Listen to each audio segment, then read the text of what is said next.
ৰীতা মোৰ অন্য এটা ভিডিঅ'লৈ আপোনালোকক স্বাগতম জনালোঁ। আজি এটা অতি সুন্দৰ ভিডিঅ' লৈ আপোনালোকৰ মাজত উপস্থিত হ'লোহি।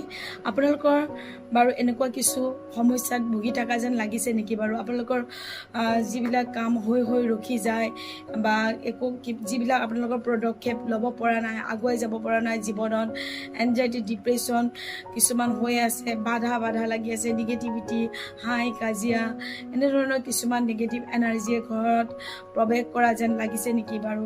আৰু মনত প্ৰশ্ন উত্থাপিত হৈছে নেকি বাৰু? কোনোবাই আমাক ব্লেক মেজিক কৰিছে নেকি বাৰু? বা এনেকুৱা ধৰণৰ ভয় শংকা মনত সোমাইছে নেকি বাৰু? যদি আপোনালোকে এনেধৰণৰ কিছু সমস্যাত ভুগি আছে, কোনোপিনে ৰাস্তা বিচাৰি পোৱা নাই, চ' আপোনালোকে পৰীক্ষা কৰিব পাৰে যে আপোনালোকৰ ঘৰত কিবা ব্লেক মেজিক সোমাইছে নেকি বা ব্লেক মেজিক কৰিছে নেকি। আমি এনে এটা কনচেপ্ট ধাৰণ কৰাটো ভুল কথা। চ' কেতিয়াবা আমাৰ জীৱনত কিছুমান ঘটনা ঘটি যায়, তাৰ পৰা আমি ওলাব নোৱাৰি এনজাইটি ডিপ্ৰেশ্যন হয়, আৰু তাৰপিছত কি হয়, এটা সমস্যাই দেখা দিয়ে, আমাৰ লাইফত ব্লকেজ ক্ৰিয়েট হয়। চ' কেতিয়াবা ব্লেক মেজিক নহ'বও পাৰে। চ' ব্লেক মেজিক হয় নে নহয় কেনেকৈ পৰীক্ষা কৰিব, যদি হয় কেনেকৈনো নিজে ঠিক কৰিব পাৰিব, তাৰ ওপৰতে ভিডিঅ'টো আগবঢ়াম। চ' ভিডিঅ'টো সম্পূৰ্ণৰূপে চালে উপকৃত হ'ব পাৰিব। অকণো ভিডিঅ'টো স্কিপ নকৰাকৈ উপভোগ কৰিব, মানে সম্পূৰ্ণ জ্ঞান লৈ আপোনালোকে কৰিলে তাৰ পৰা ফল পাবলৈ সক্ষম হ'ব। আৰু এইখিনিতে মই ক'ব বিচাৰিছোঁ, যিসকল নতুন তেওঁলোকক মই ক'ব বিচাৰিছোঁ যে মই এগৰাকী এক্সেছ বাৰ ফেচিলিটেটৰ। এক্সেছৰ ক্লাছসমূহ অসমৰ বিভিন্ন ডিষ্ট্ৰিক্টত দি আছোঁ। অনাগত দিনসমূহত এক্সেছৰ ক্লাছৰ বাবে ৰেজিষ্ট্ৰেশ্যন চলি আছে। আপোনালোকে যদি মোৰ লগত এক্সেছ বাৰ্ছৰ first class, second class, third class, যি ক্লাছেই নহওক কৰিব বিচাৰে, তেনেহ'লে যোগাযোগ কৰিব। সুন্দৰভাৱে আপোনালোকক সঁহাৰি জনোৱা হ'ব। আৰু লগতে মই টেৰট কাৰ্ড ৰিডাৰ। আপোনালোকৰ সমস্যাসমূহ কিয় হৈ আছে, আপোনালোকে পাৰ্চনেলি গাইডেঞ্চ ল'ব বিচাৰিলে মোক যোগাযোগ কৰিব পাৰিব। সমস্যাসমূহৰ পৰা ওলাবৰ কাৰণে সম্পূৰ্ণৰূপে গাইড কৰা হয়, চাই দিয়া হয় কিয় হৈ আছে। লগতে এঞ্জেল হিলাৰ, এঞ্জেলৰ ক্লাছসমূহ দি এঞ্জেলৰ পৰা কেনেকৈ সৰু ডাঙৰ সহায় লৈ জীৱনত আগুৱাই যাব পাৰোঁ আমি, তাৰ প্ৰশিক্ষণ দিয়া হয়। আৰু লগতে ছেভেন চক্ৰ হিলাৰ, ছেভেন চক্ৰ এণ্ড কুণ্ডলিনী শক্তি আপোনালোকক এক্টিভেশ্যন কৰাই জীৱনত যি ধৰণৰ এটা মধুৰ অনুভূতি, জীৱনটো সুখ সমৃদ্ধিৰে যাতে আমি কটাব পাৰোঁ, ভিতৰত ইনাৰ পিচফুলনেছ আহে, মনৰ ভিতৰত শান্তি আহে। চ' এটা শান্তিপূৰ্ণ জীৱন কটাবলৈ ছেভেন চক্ৰ মেডিটেশ্যন কৰাটো অতিকৈ প্ৰয়োজন। যদি আপোনালোকে ভাবিছে জীৱনৰ পৰা শান্তি নোহোৱা হৈ গৈছে, চ' আপোনালোকে যোগাযোগ কৰিব পাৰিব। আৰু আপোনালোকে যদি প্ৰথমবাৰৰ বাবে মোক চাই আছে, প্লিজ চেনেলটো ছাবস্ক্ৰাইব কৰিবলৈ নাপাহৰিব। লগতে বেল আইকনটো প্ৰেছ কৰি ৰাখিব, তেতিয়া অনাগত দিনত ভিডিঅ' দিলে নটিফিকেশ্যন যাব আৰু প্ৰতিটো ভিডিঅ'ৰ উপভোগ কৰিবলৈ সক্ষম হ'ব। আশা ৰাখিলোঁ আপোনালোকে লাইক, কমেণ্ট আৰু ছাবস্ক্ৰাইব কৰিব, লগতে শ্বেয়াৰ কৰি দিব। বলক ভিডিঅ'ৰ মাজলৈ যাওঁ।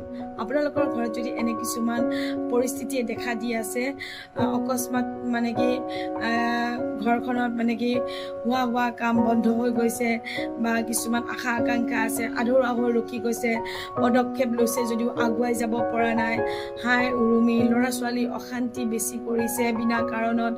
চ' বহুখিনি ক্ষেত্ৰতে যদি আপোনালোকে অশান্তিৰ সন্মুখীন হৈছে, চ' এবাৰ চেক কৰি ল'ব পাৰে গোটেই ঘৰখনৰ ভিতৰত নিগেটিভিটি প্ৰৱেশ কৰিছে নেকি। চ' এগিলাচ চিচাৰৰ এটা গিলাচত পানী ল'ব আৰু তাত অলপমান নিমখ দিব, যিবিলাক আমি মোটা এটা নিমখ বজাৰত পোৱা যায়, সেইটো, নহ'লে পিংক চল্ট, নহ'লে বগা নিমখটো দিলেও হ'ব, যিটো আপোনাৰ সুবিধা হয়। অলপমান নিমখ দিব, নিমখ দি পেলাই এটা ঘৰৰ দক্ষিণ পশ্চিম কোণত আপোনালোকে ৰাখি দিব পাৰে। আৰু পিছদিনাখন চাব পানীখিনি যদি একদম এটা নৰ্মেল এটা নিমখ দিয়াৰ পিছত যেনেকুৱা হয়, আৰু যদি অকণমান লেতেৰা বা কিবা হালধীয়া কিবা গোলা বেছি নিচিনা দেখিছে, তেতিয়া জানিব যে নিগেটিভিটি বা ব্লেক মেজিক হৈছে, এনাৰ্জি কিবা সোমাইছে।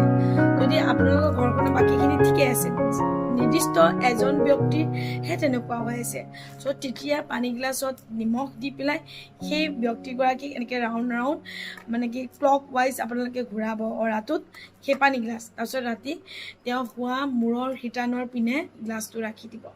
যদি বোলে নিৰ্দিষ্ট ব্যক্তিজনৰ ওপৰত আমাৰ সন্দেহ হৈছে যে আমাৰ ঘৰৰ অমুকৰ গাত কিবা এটা লাগিছে নেকি, কোনোবাই কিবা কৰিছে নেকি, আজিকালি বিহেভিয়াৰবিলাক বহুত চেঞ্জ হৈ গৈছে। চ' আপোনালোকে পৰীক্ষা কৰিব পাৰে এনেকৈ। আৰু তেওঁ যদি গম নোপোৱাকৈ কৰিব বিচাৰিছে তেনেহ'লে তেওঁ হোৱাৰ পিছত শুই থাকিব, মাথাৰ ওপৰতে পানী গিলাচ তেনেকৈ নিমখ দি পেলাই এনেকৈ ঘূৰাই পেলাই অলপ বিচনা তললৈ সোমোৱাই পেলাই ৰাখি দিব, ঠিক আছে। তাৰপিছত ৰাতিপুৱা পৰীক্ষা কৰিব পানীটো কেনেকুৱা ধৰণৰ ৰং সলনি হৈছে। নৰ্মেলি আপুনি পানীত নিমখ দিলে যেনেকুৱা হ'ব তাতকৈ অলপমান বেলেগ হ'ব। চ' তেতিয়া গম পাই গ'ল আপুনি তেখেতৰ পৰা ব্লেক মেজিক হৈছে বা আপোনাৰ ঘৰত হৈছে। চ' তেতিয়া কি প্ৰতিকাৰ কৰিব পাৰিব আপোনালোকে। লং যে আপোনালোকে বজাৰৰ পৰা কিনি আনিব, ধুনীয়াকৈ একদম ওপৰত ফুলপাহত গুটিটো লাগি থকা তেনেকৈ 6-7টামান লং আপুনি, মানে 6টা ল'ব 7টা ল'ব একো কথা নাই, 8টা 9টা যেইটা পায় আপুনি ল'ব। এনেকৈ আপুনি দাঙি দিলে যেইটা উঠিলে, ঠিক আছে। তাৰ পৰা আপুনি প্ৰথমতে বাছি ল'ব ধুনীয়া ধুনীয়া অলপ মানে কিমান, তাৰপৰা হাতত যিমানটা উঠি গ'ল তেনেকৈ এইটো চাইডে থ'ব। তাৰপিছত সোঁ হাতত মুঠি মাৰি ল'ব। যিজন ব্যক্তিৰ হৈছে বুলি ভাবিছে তেখেতৰ চাৰিওপিনে এনেকৈ ক্লক ৱাইজ ঘূৰাই দিব কেইবাৰমান। মনত এটা ইণ্টেনশ্যন ল'ব, সংকল্প ল'ব যে তেওঁৰ গোটেই black magic negative dark energy তেওঁৰ অ'ৰাৰ পৰা ৰিমুভ হৈ গৈছে, নাইকিয়া হৈ গৈছে আৰু এই ডালচেনিত আহি গৈছে, ঠিক আছে। তেখেতক ঘূৰাব। তাৰপিছত প্ৰতিটো ঘৰৰ ভিতৰৰ ৰুমত আমি ধূপ জ্বলালে যেনেকৈ ধূপ এডাল এনেকৈ ঘূৰাই পুৰণো গোটেই ঘৰত, চ' তেনেকৈ হাতৰ মুঠিটোৱেদি গোটেই ঘৰত ঘূৰাই ফুৰিব, ঠিক আছে। চ' ঘূৰাৰ পিছত আপোনালোকে কপোৰ, জ্বলোৱা কপোৰ পায়, জ্বলোৱা কপোৰত ঘৰৰ ভিতৰতে এটা মাটি চাকিত জ্বলাব, ঠিক আছে। সেই জ্বলাই পেলাই যিটো ধোঁৱা শেষ হৈ নোযোৱালৈকে, ধোঁৱাটো ওলাই থকালৈকে ভিতৰতে ৰাখিব। যেতিয়া একদম জ্বলি পেলাই ছাই হৈ যাব সেই ছাইখিনি বাউণ্ডৰী বাহিৰত পেলাই দিব। আৰু এটা ব্লেক মেজিক যেতিয়া আপোনালোকে হৈছে বুলি গম পাব বা পানীৰ কালাৰ চেঞ্জ হ'ব, তেতিয়া আৰু এটা উপায় কৰিব পাৰে। শুকান গোবৰ খুঁটি বুলি কোৱা হয়, সেইটো জ্বলাব। এটা ধূনা বাতিত সেইটো দিব, ধূনা বাকলিও দিব পাৰে, একো কথা নাই জ্বলিবৰ কাৰণে। নিমপাত আনিব, শুকুৱাই নিমপাত দিব, লং 3টা দিব, কপোৰ দিব, তাৰপিছতে বগা সৰিয়হ দিব, দি পেলাই সেই জাকটো সন্ধিয়া পৰত কৰিব, ঠিক আছে। আৰু যে পানী গিলাচ ৰাখিব সদায় শনিবাৰ আৰু দেওবাৰৰ ৰাতি ৰাখিব, ঠিক আছে। নিমখ দি পৰীক্ষা কৰা যিটো পানী হয় সেইটো ৰাতি থ'ব, দিনত নথ'ব। তাৰপিছত এইটো যিটো ধূনাটো দিব সেইটো সন্ধিয়া দিব, ঠিক আছে। চ' আপোনালোকে সেই ধূনাটো যেতিয়া জ্বলি উঠিব, গোটেই যিজন মানুহক মানে কৰিছে বুলি ভাবে তেওঁক গোটেই অ'ৰাটো তেনেকৈ আৰতি কৰিব, ঘৰৰ গোটেই জাক দিব, জাক দি পেলাই ধোঁৱাটো ওলাই থকালৈকে ঘৰৰ ভিতৰতে ৰাখিব। যেতিয়া পুৰি ছাই হৈ যাব বাউণ্ডৰী বাহিৰত পেলাই দিব। চ' এনেকুৱা ধৰণৰ ৰেমেডি কৰি পেলাই যথেষ্ট উপকৃত হ'ব পাৰি। কিয়নো মই এগৰাকী টেৰট কাৰ্ড ৰিডাৰ। মানুহৰ যেতিয়া কিছুমান আহে যে বাইদেউ ব্লেক মেজিক হৈ আছে, বোলে আপুনিয়ে জানে যদি কেলে মোৰ ওচৰলৈ আহিছে। চ' নহয়, সেইটো কনফাৰ্মেশ্যন কৰি ল'ব লাগে। কেতিয়াবা এনজাইটি ডিপ্ৰেশ্যনৰ কাৰণেও একো কাম হৈ নুঠিব পাৰে, তেতিয়া আমাৰ বাৰ্থ থেৰাপি ল'লেই হৈ যায়। চ' আমাৰ পৰীক্ষা কৰি ল'ব লাগে। সেইকাৰণে কাৰোবাৰ ওচৰত গৈ টেৰ' কাৰ্ড ৰিডিং কৰি বা যি আপুনি যাক আপুনি ভাল পায় তেখেতৰ ওচৰত গৈ এটা আপুনি পৰীক্ষা কৰি ল'ব পাৰে। আৰু এতিয়া মই যিটো শিকাই দিলোঁ নিজেও পৰীক্ষা কৰিব পাৰে, কনফাৰ্ম হৈ ল'ব। কেতিয়াবা এনাৰ্জি ল' কাৰণেও মানে কি এনেকুৱা ধৰণৰ নিগেটিভিটি ফিল হয়। চ' যে প্ৰত্যেকটো ক্ষেত্ৰতে যে ব্লেক মেজিকে হ'ব সেইটো নহয়, আপোনালোকে ভয় খাব নালাগে। চ' আজিৰ পৰা নিজে পৰীক্ষা কৰিব পাৰিব। এনেকুৱা ধৰণৰ ৰেমেডিবিলাক মানুহক প্ৰভাইড কৰি যেতিয়া মানুহৰ লাইফত সঁচাকৈ ব্লেক মেজিক দেখা পাওঁ থ্ৰু টেৰ' কাৰ্ড ৰিডিং, চ' তেওঁলোকে কৰি উপকৃত হৈছে। মই তেওঁলোকক কাৰ্ডৰ দ্বাৰা কনফাৰ্ম কৰি দিওঁ। আপোনালোকে যদি ৰিডিঙো লোৱা নাই, যদি আপোনালোকে এনেকুৱা সমস্যাত ভুগি আছে, নিজেও পৰীক্ষা কৰি চাব পাৰে একচুৱেলি হৈছেনে নাই ব্লেক মেজিক। চ' শনিবাৰ বা দেওবাৰ ৰাতি পানী গিলাচ ৰাখি পেলাই পৰীক্ষা কৰিব। পিছত লঙৰ যিটো ৰেমেডি শিকাই দিলোঁ, সেই লং দি সেই ৰেমেডিটো কণ্টিনিউৱাছলি আপুনি 21 দিনমান কৰিব। চ' আপোনালোকে ভাল ফল পাব। এইটো কোনো মাহেকীয়াৰ লগত কোনো ৰিলেটেড নহয়, আপোনালোকে কৰিব পাৰিব। 21 দিন কৰোঁতে মাজত যদি মাহেকীয়া হৈ গৈছে একো নাই, লঙৰ ৰেমেডি হয়, আপোনালোকে ঘৰত কৰিব পাৰিব সেইটো।